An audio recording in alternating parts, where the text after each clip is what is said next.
ቤት ለቤት ይቅር በለኝ እባክህ ያስጠላል ምሳ ይሁንልኝ ኦር ምሳ እናድርገው ስለ እግዚአብሔር ብለህ Hi everyone, እንዴት ናችሁ? Today I am going to show you 5 important English expression ሰላም እንዴት ናችሁ? ዛሬ ደግሞ በሌላ ቪዲዮ ተመልሻለሁ። 5 የእንግሊዘኛ አስፈላጊ ኤክስፕሬሽን ነው ማሳያችሁ ማለት ነው። ለዚህ ቻናል አዲስ ከሆናችሁ ቻናሉን ሰብስክራይብ አድርጉት፣ እንደዚሁ ቪዲዮውን ላይክ አድርጉት እስከ መጨረሻ እዩት። 5 በጣም አስፈላጊ የእንግሊዘኛ ኤክስፕሬሽን ያመጣሁላችሁ 5 ነው ያልኩት። እሺ የመጀመሪያው ስለ እግዚአብሔር ብለህ ማለት ብትፈልጉ እንዴት ነው የምትሉት? በእንግሊዝኛ ስለ እግዚአብሔር ብለህ ለምሳሌ ስለ እግዚአብሔር ብለህ አትጩህ። ስለ እግዚአብሔር ብለህ እንዴት ነው የሚባለው? ስለ እግዚአብሔር ብለህ for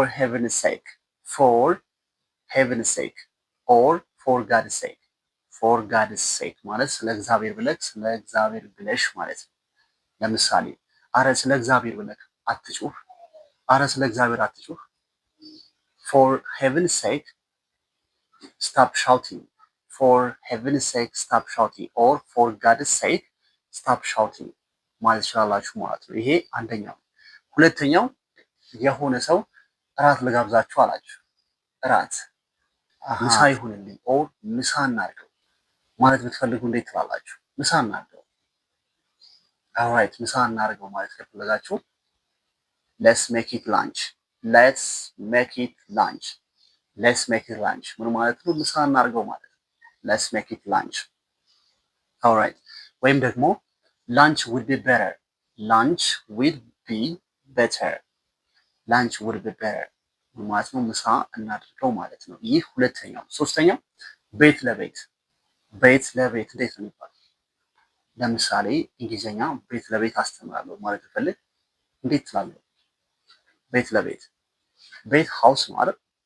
ሃውስ ቤት ለቤት ሃውስ ቱ ሃውስ ይባላል፣ ግን ኢትስ ናት ናቹራል።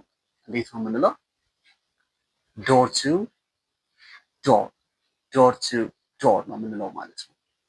ቤት ለቤት ለምሳሌ ቤት ለቤት እንግሊዝኛ አስተምራለሁ I teach English door to door ላለው ማለት ነው። ይህ ሶስተኛው ነው። አራተኛው ይቅር በለኝ እባክህ ይቅር በለኝ ኦር ይቅርታ አድርግልኝ ማረኝ። እንዴት ትላላችሁ? ማረኝ፣ ይቅር በለኝ፣ ይቅርታ አድርግልኝ። forgive me ነው የምትሉት ማለት ነው። ይቅር በለኝ፣ ይቅርታ አድርግልኝ forgive me ማለት ይችላላችሁ። አራተኛው። አምስተኛው ያስጠላል ኦር ደስ አይልም፣ አስጠሊታ ነው። ያስጠላል፣ አረ ያስጠላል። እንዴት ትላላችሁ? ያስጠላል that's disgusting ያስጠላል ማለት ነው። ደስ አይልም that's disgusting ማለት ይችላላችሁ ማለት ነው።